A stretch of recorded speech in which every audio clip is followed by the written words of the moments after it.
Good morning. I thought I would share with you my little slice of heaven for the last couple of years. So let's get started.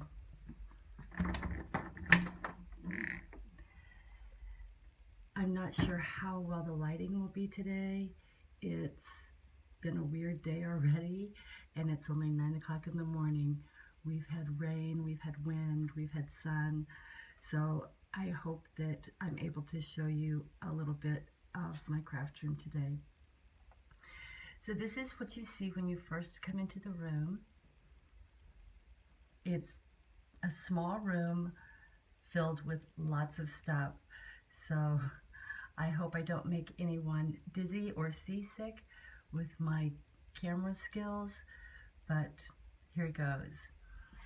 So when you first walk in, you see my desk, my dress form that is not used for anything except for holding my tape measures. We're going to pan around. Closet of despair.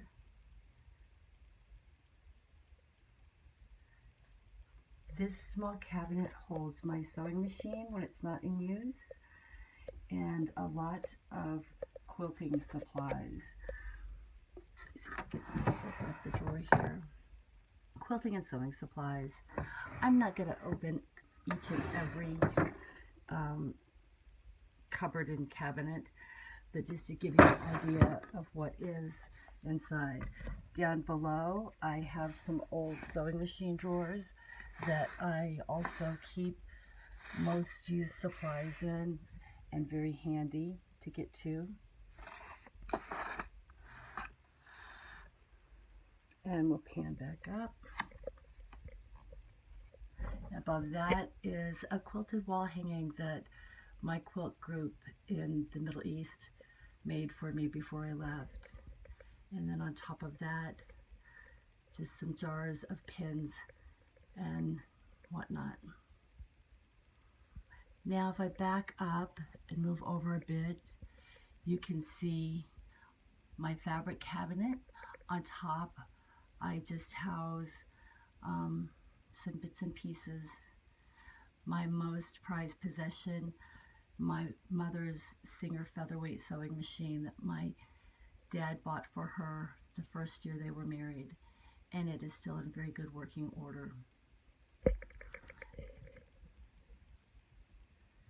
And as we come down the cabinet, this is my fabric collection, along with a few bits and pieces tucked in, an vintage toy sewing machine, some old buttons, other little bits that I've tucked in there because, well, I make good use of my space, or try to. Okay, and if we come down, we have a box that I purchased from a thrift store that houses a lot of jewelry making supplies, which I no longer really do, but, well, maybe someday I'll get back to it. Okay, back up, going on around the room, my window. You may not be able to see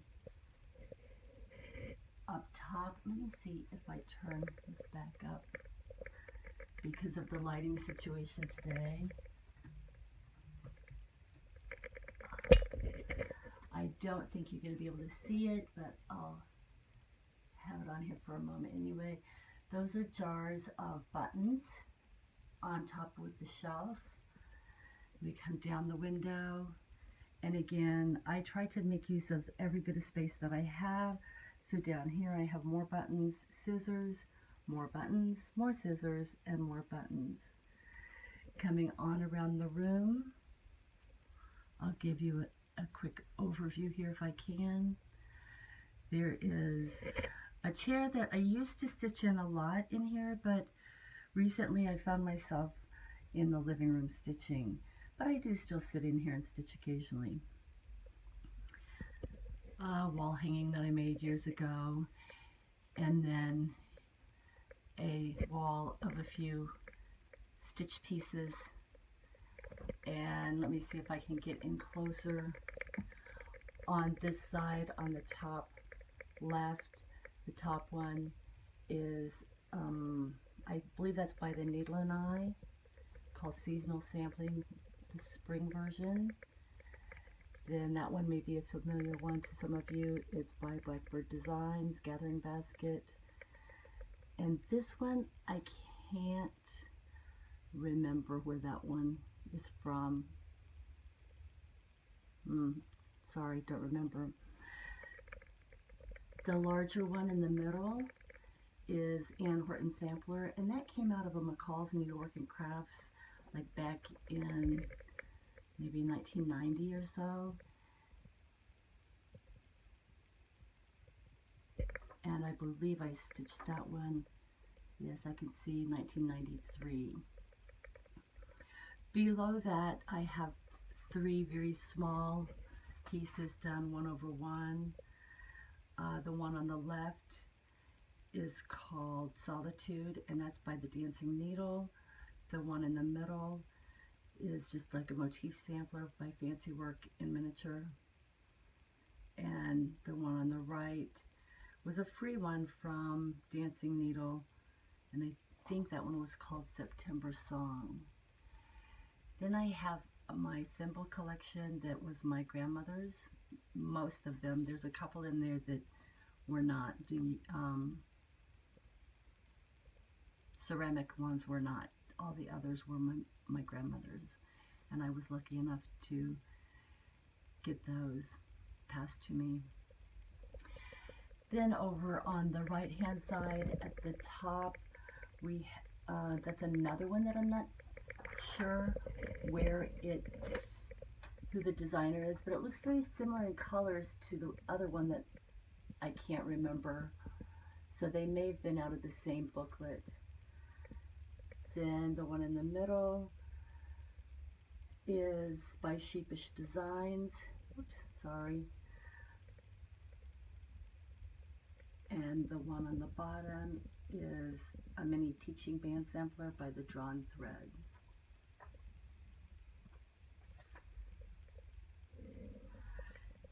As we move on around the room, this cabinet here used to house scrapbooking supplies, and I recently redid that and have not relabeled the drawers, but right now it holds needle minder supplies. All right, now as we move on around the room, I have all my things. This is mostly like scrapbooking and mixed media supplies. Everything is labeled in my brown boxes so that I can find things easily, but they're out, out of sight, but not out of mind because they are labeled. My Stampin' Up pads, pens, and re-inkers. I used to be a Stampin' Up demonstrator years ago. Oh gosh, I'm sorry guys for the shakiness. I'm still trying to get over this chest infection. So here's a closer look at my labels. I just use chalkboard paper and a chalk pen and label everything so that if I decide to change what's in the box, it's easy to change the label. Then over on this side, just again, tools for mixed media and scrapbooking. Coming on down, more ink pads on this shelf, some stickers, and some ephemera. Moving down to the third shelf, I used to have my washi tape on dowel rods hanging across here in the back, but it was just too cumbersome to try to get to individual ones. So I picked this up and decided just to throw them all in here, and all drawers are full. I need no more washi tape. And again, some more scrapbooking, mixed media supplies. On the fourth shelf, I just have bins here with adhesives, miscellaneous tools, more adhesives. Down here, punches, lots of punches, my most used punches.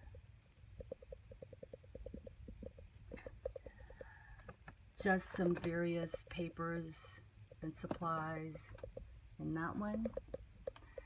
Okay, and this is going to be tight squeeze over here because behind me is my desk area. So, okay, in this area I have this rotating thing that I made for my Klingon stamps, and they are in no particular order, just a big mismatch on 4 of these things. I need to remake it or rework it because it gets kind of tipsy. I don't know. It's worked so far, but maybe I will change it someday. Okay, panning on around to my right. Just more supplies, guys. My journaling supplies. More journaling supplies. Let me back up and maybe give you an overview. Oh, look. My little guy, well, my guy, when he was a baby. I think he might have been 2 there. Guess not a baby, a toddler. And he's 22 now. Okay, so this is a quick overview of the entire area. So a closer look, my pens, more supplies, glues and adhesives that I use a lot, my printer, and let's go under the table, my trash can, I'll move that out of the way. Just some bins with, actually I think in that one are zippers and Velcro, also some, oh, what is that called?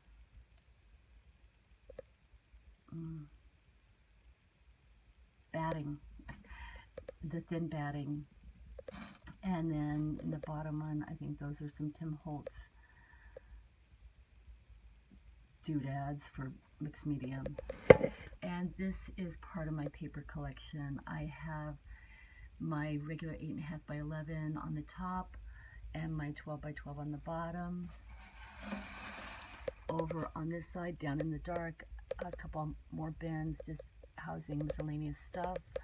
My printer supplies, my selfie printer.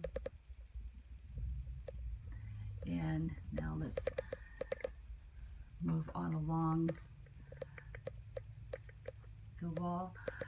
And this is my little desk area where I sew. My serger is out because recently I have been searching a lot of fabric for Stitch Mania and I just haven't put it away.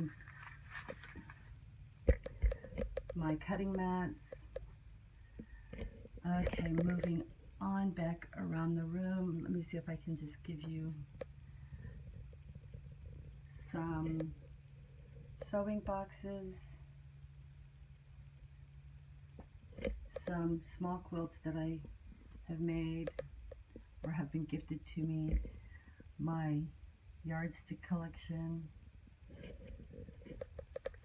quilt pieces that I'm working on back here, and I'll close the door, and another quilted wall hanging that was gifted to me when I left the Middle East by a dear friend.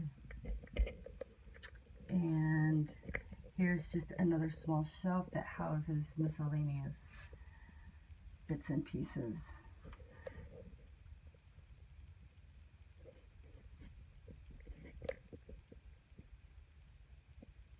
more buttons. View the sewing box again. Okay, so, and then we're back to the entrance. Here is a printer shelf with just various things that have been given to me or I've collected over the years. Okay, and the closet of despair.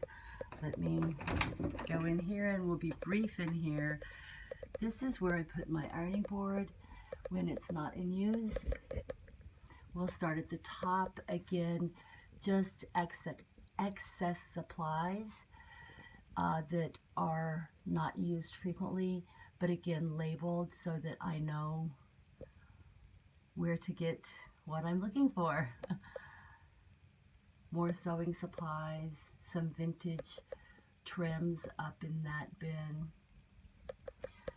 Okay, let's start. Oh, an old sign that I used in my consignment shop in Williamsburg. Okay, down below that, more tools for scrapbooking, journaling, etc. Over on this side of my tripod. More scrapbooking paper, the 12 by 12 size in those clear bins. Let's see, where's my finger? Right there. And just various supplies there. On the lower shelves, more tools that I don't use all the time, but I do want to keep and use. Some stamping supplies in those little black bins. My laminator, my Xyron, my cinch, my vintage typewriter, some trims, etc. Paints, and ooh, it's dark in here and there's no light in the closet. Dyeing supplies, my ironing supplies, and down here in these bins are my primitive doll making patterns and ephemera, other things in those boxes.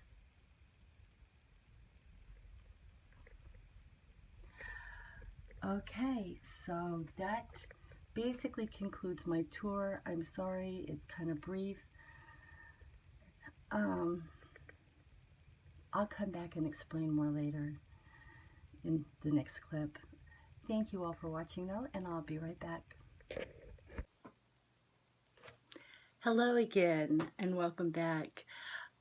Yesterday was Saturday the 17th when I filmed this craft room tour, and I had every intention of coming back later yesterday and wrapping this up, but didn't manage that. I spent most of my day hauling stuff over to the new place, and by the time I finished that, I was just too exhausted to even think about filming. So today is Sunday the 18th. Happy Father's Day to all the fathers out there. I hope you have an awesome day. I just wanted to speak a little bit about my craft room, and I did the video because I think it was back when I did a couple of sewing tutorials. I had several requests for a craft room tour, and I don't mind showing you my craft room. It's just it's a difficult thing to show. It's one thing to sit in front of the camera and hold things up and show you. It's a whole nother game when you're trying to walk around and film. So again, I hope that I didn't make anyone dizzy or seasick. it is what it is, and I hope that you enjoyed it. But I wanted to come back today and show you a couple of things. Well, one thing actually. I got my new magazine, the Punch Needle and Primitive Stitcher, the summer 2017 edition, and there's some beautiful pieces in here. This is what the cover looks like.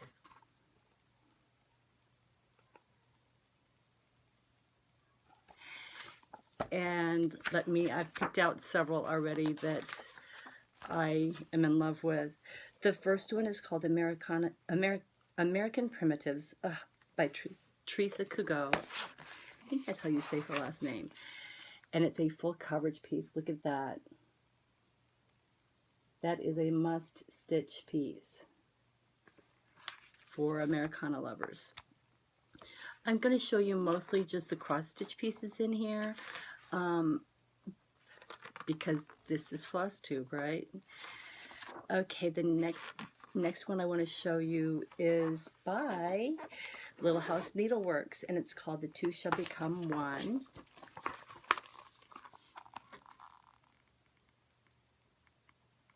A very cute little piece, just in time for all the summer weddings.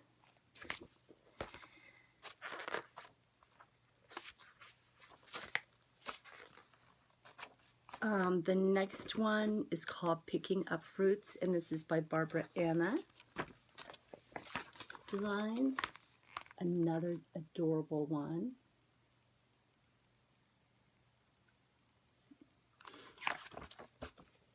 And okay, I will show you one punch needle one that I so want to do this one. And this one is designed by Julie Thomas of The Old Tattered Flag. Petals and pins. And let me just say, all the designers do a fabulous job of giving written instructions on how to finish the pieces that they have in here. All right. Oh, and the featured shop in this edition is the Attic Needleworks.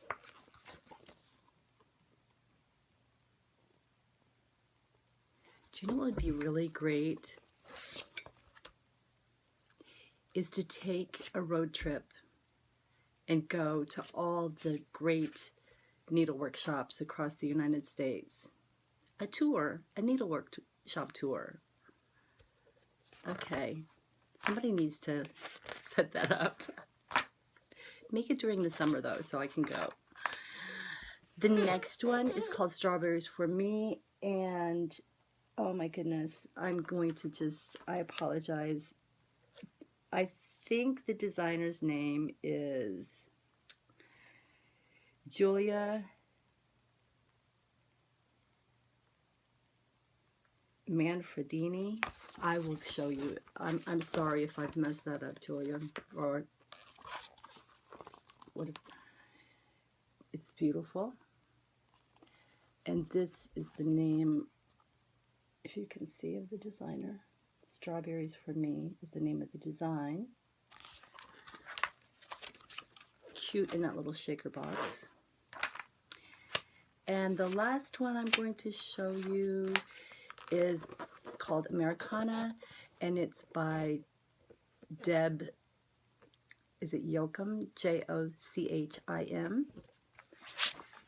And I love the way she has it finished on this box with plants in it. But you could do it just as a framed piece. Another cute piece.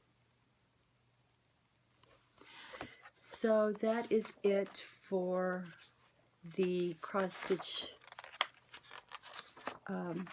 pieces in the latest edition of Punch Needle and Primitive Stitcher.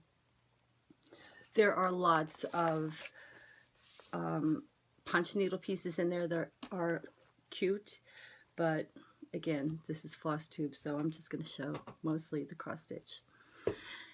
The other thing that I wanted to do is I've been watching a few videos where they've done the 20 things about me, and I have never done a Know Your Needleworker tag. I don't think I've actually done any tags since I've been filming videos. But I thought, well, okay, we're a year in, and maybe you guys would like to know a little bit more about me. So thank you to whoever started this. I do believe the first one that I watched was Dina when she did hers on half stitch, cross stitch. And I don't remember if she told who had started it, but thank you to whoever did, because it's a neat tag. So I think I've come up with 20, maybe not. So here goes. Number 1, I drive a manual. I learned to drive on a manual when I was 15 years old. My brother, that's just a year older than I, taught me how to drive. And over the years, I have driven an automatic, but for the most part, I buy manual. I've actually special ordered vehicles to get the manual transmission rather than an automatic.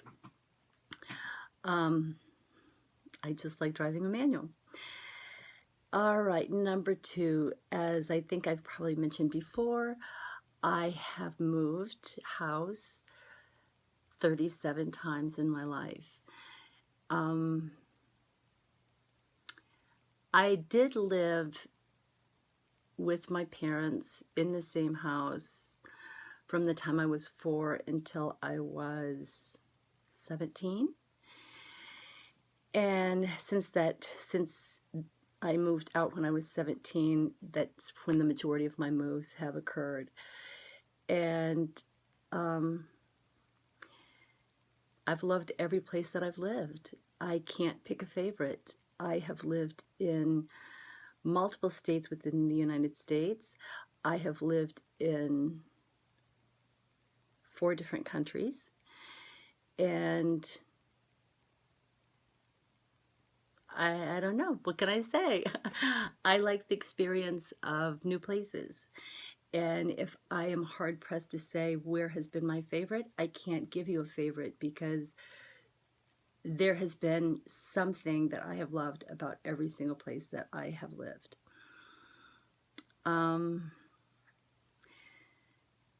I don't know that I have returned to my home state, and I'm not sure that this is where I'm going to stay forever.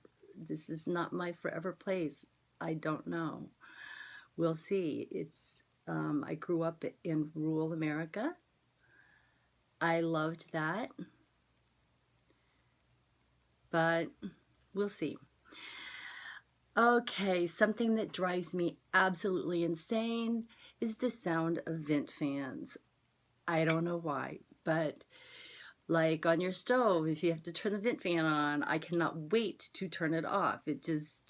That noise just drives me insane. What else? Oh, I never learned how to swim.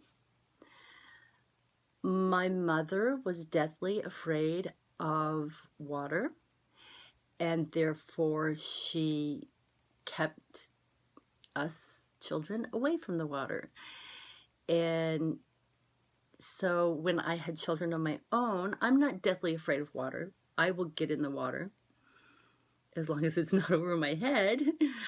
But I made sure that all 3 of my children took swim lessons and learned how to swim. And I wish I knew how to swim, but I don't. An oddity about me is I have a double uvula. What is that, you may say? It's that little thing that hangs down in the back of your throat. And every time I go to a dentist or a doctor, they're like, oh, you've got a double uvula. It's kind of, mine is like an upside down heart shape, if that makes any sense. No idea why it's that way. My formal education is, I have a degree in accounting, and that will take me on into my next item. I have held many jobs, but I think probably one of the most interesting one was working for the State Department. And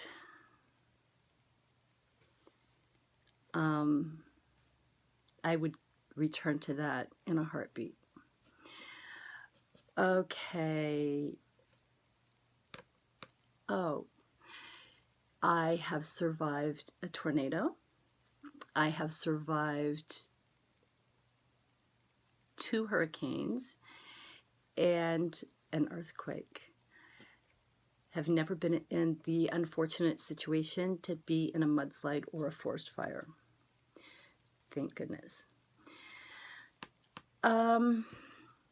When I was in high school, Arnold Schwarzenegger came to my high school to talk about fitness and nutrition. And it was back in the day when he wasn't like he wasn't a movie star at the time, he was a bodybuilder. And so he came and talked to our high school about fitness and nutrition. And then later became famous. Number 10, I have no tattoos.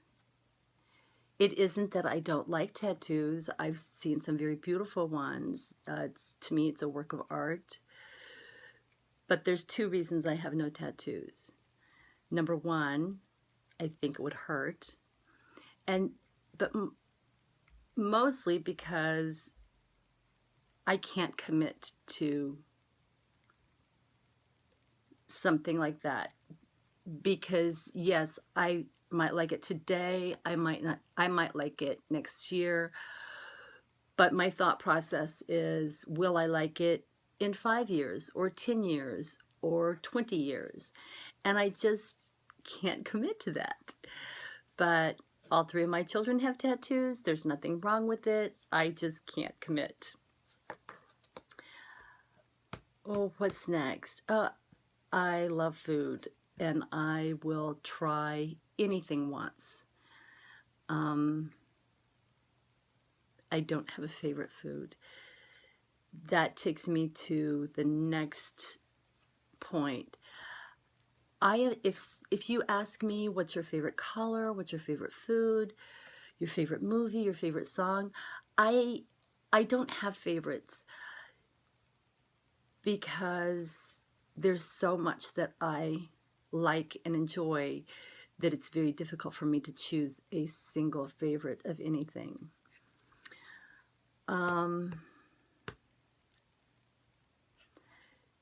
So number 13, I hate wall-to-wall carpet. I don't mind area rugs, but for as long as I can remember, I hate carpet. I hate carpet. I hate the feel of it on my feet. I feel like I can never get it clean enough. So yeah, just kind of weird that way. I don't like it.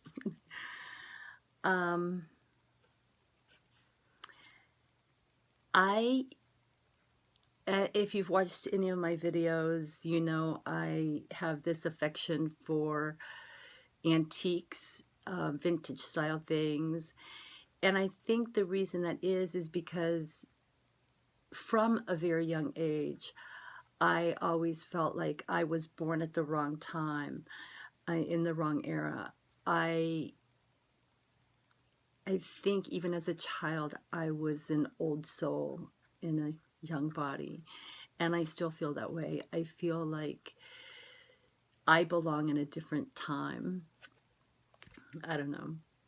I'm weird.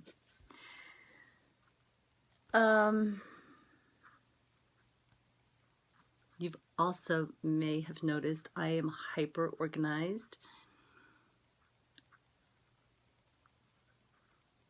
I think for me, it's the logical thing to do because things are just easier to find when you're organized. And nothing drives me more insane than needing something, wanting something, knowing you have it, but you can't find it.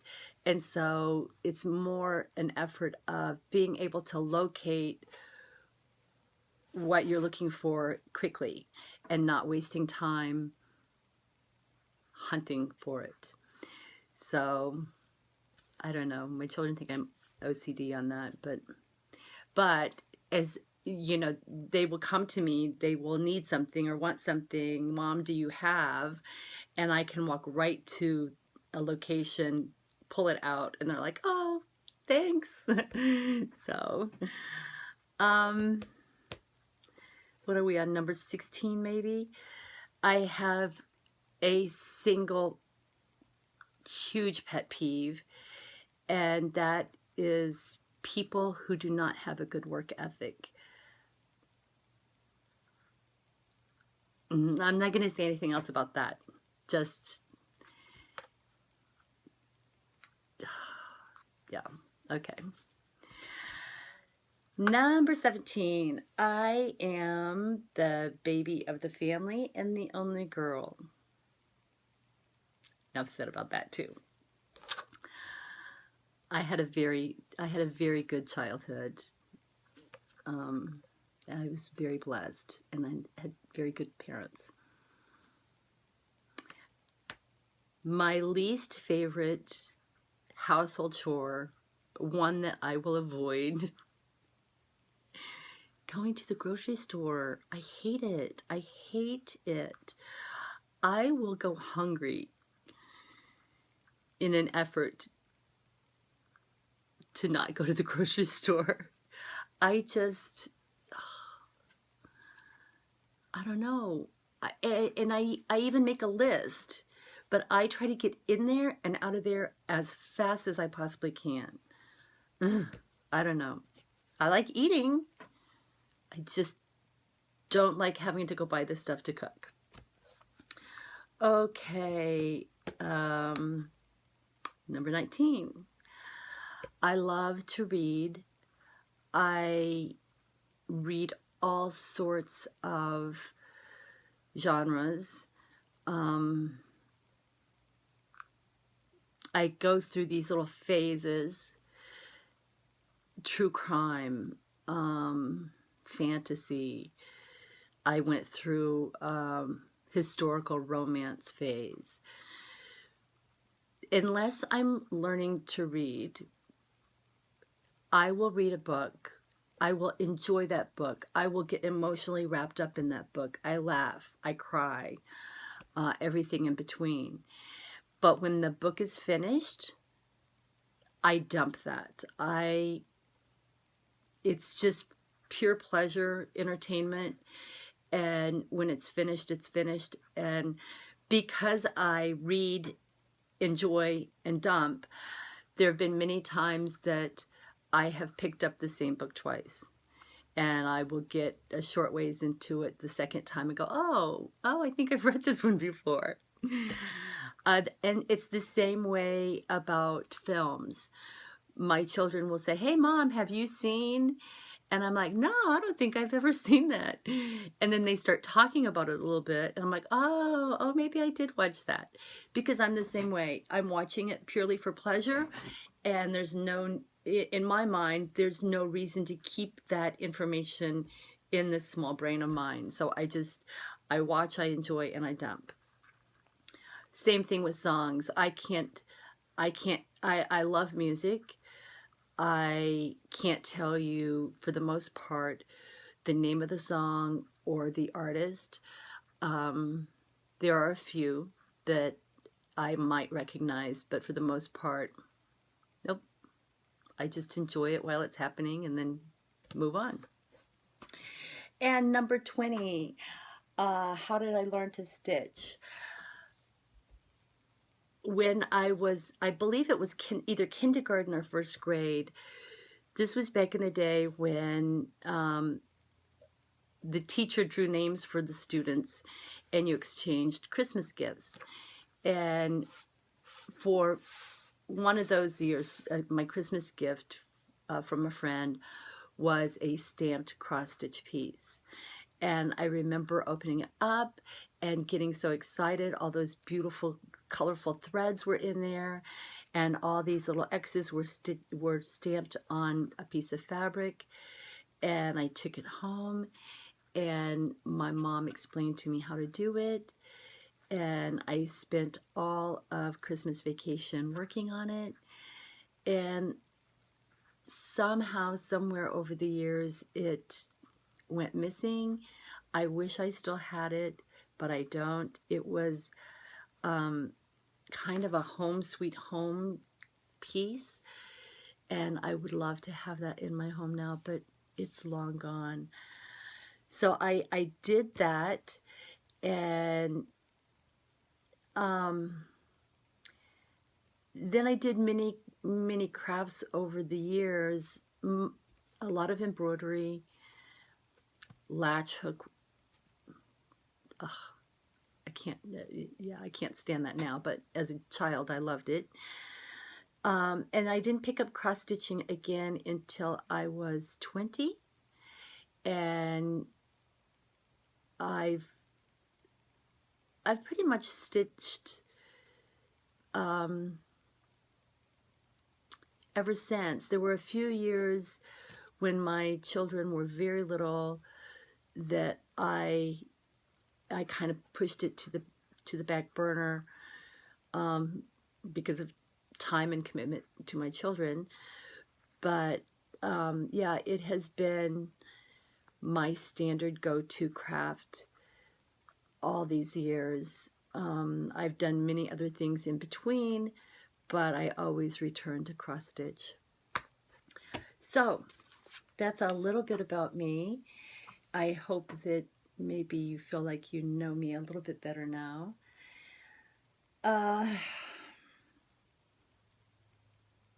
I'm off again here shortly to take another load of stuff over to the new house. I wanted to say thank you to everyone for all your well wishes. A stitch too far, you made me cry. You just, thank you. I would love a visit from you, and I'm sure your homemade soup would just work wonders. I am feeling some better. I finished all my meds. If in the next couple of days I don't see a huge improvement, I am going to go back to the doctor, because clearly this is just a difficult strain of whatever it is to get rid of, and I need to be healthy. So I promise I am getting rest. Just lots to do and a short time to get it done in. So, but thank you all for your well wishes. I'm sorry I haven't gotten to reply to any of them. I have read them all, and your kindness means so much to me. But I don't know when my next video will be. I still have about a week and a half of work left before summer school gets out, and then I'm going to be unpacking all the boxes that I've taken to the new house. But as soon as I can get back to you, I will. In the meantime, I will enjoy reading your comments. I will enjoy watching others' videos. And I hope you all are having a great summer with lots of stitching time. And so until next time, I wish you well. Bye for now.